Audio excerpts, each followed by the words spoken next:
Hello everyone and welcome back to Timberborn. And I've been saying it wrong this whole time. This is not my colony, this is not the channel's colony, this is our colony.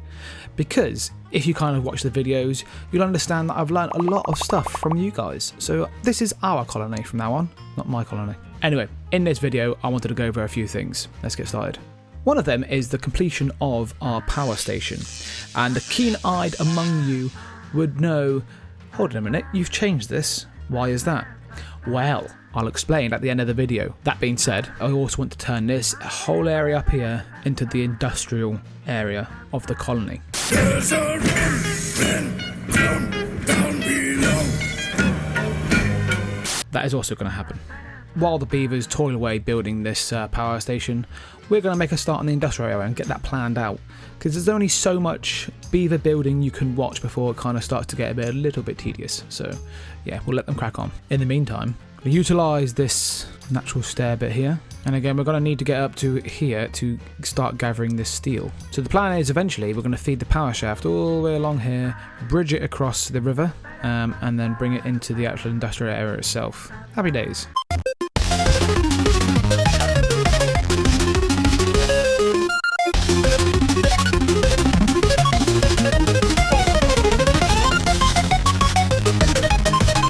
So this is what I got for the industrial area so far.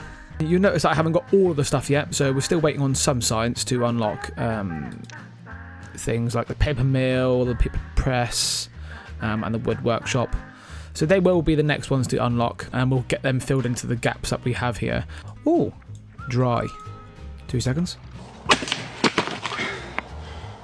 Wet. Lovely. So for a bit of foresight into a future episode, lucky you lot, we're going to be doing a gigantic storage system, and I'm going to explain how I like to do my storage systems when I get into a certain stage. So that's going to be fun. So yeah, that's the general layout for the minute. Until we get them all unlocked, I'm going to leave it like that for now.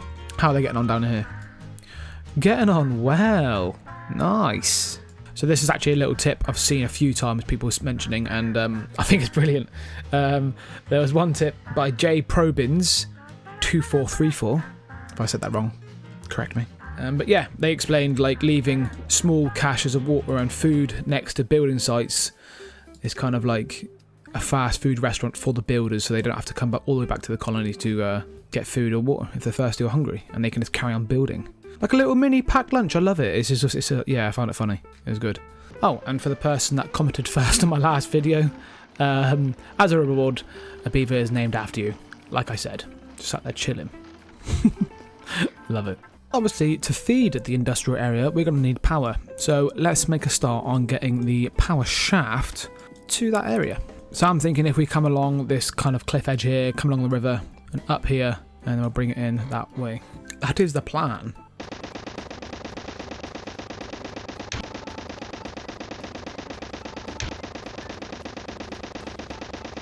Ideal, so all the power wheels are actually built, so it's just building up this side of the embankment next, and then the power station will be done.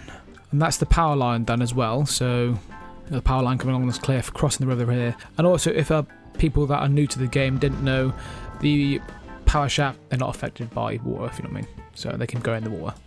Another 16-day drought.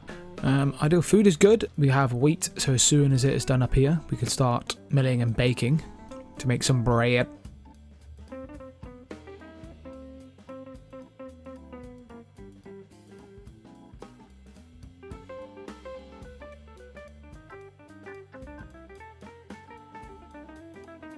And there it is.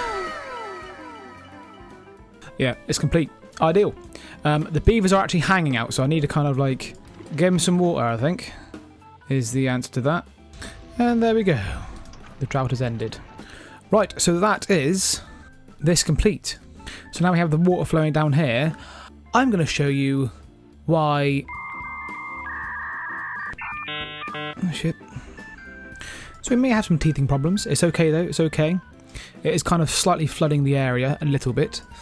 But once I reckon we've blocked this bad water source up here, we should be good. Let me explain why I've laid it out like this. So when you have the one water wheel, you can see, produces a nice little output of 134 horsepower, or beaver power. When you have 2 together, you can combine that to make 266. Nice, ideal. But if you squeeze the river using levees, it will create a faster flow, and in return, you will get more power. So as you can see, we got 420 rather than the 266 we had before. But if you squeeze it in even further, just for 1 wheel wide, as you can see, the river is flowing very fast in this thin bit here, as it would in real life. You can see this 1 wheel produces around 410 horsepower or beaver power. Just to explain the water dynamics of the game. So this is the reason why, ideally you want to try and squeeze the river where you can. Basically you're trying to squeeze as much as you can out of 1 water wheel. So this is why I have done it like this. So the power output of this 1 water wheel is 700. Lovely. So we're getting around 7,000 horsepower from just this 1 power station here. Nice. I may change it though so that it will allow water to bypass a bit so it doesn't overflow. In fact, give me a second. 5 minutes later. Right, so for now I have sorted the problem. I've kind of added 1 dam piece in here just to allow a bit more water to bypass the water wheels. As you can see, that actually has lowered it quite significantly to 4,000 beaver power, but that'll be enough for what we need for the time being, and then later on down the line we can adjust it accordingly. So yeah, drought has started. 26 days.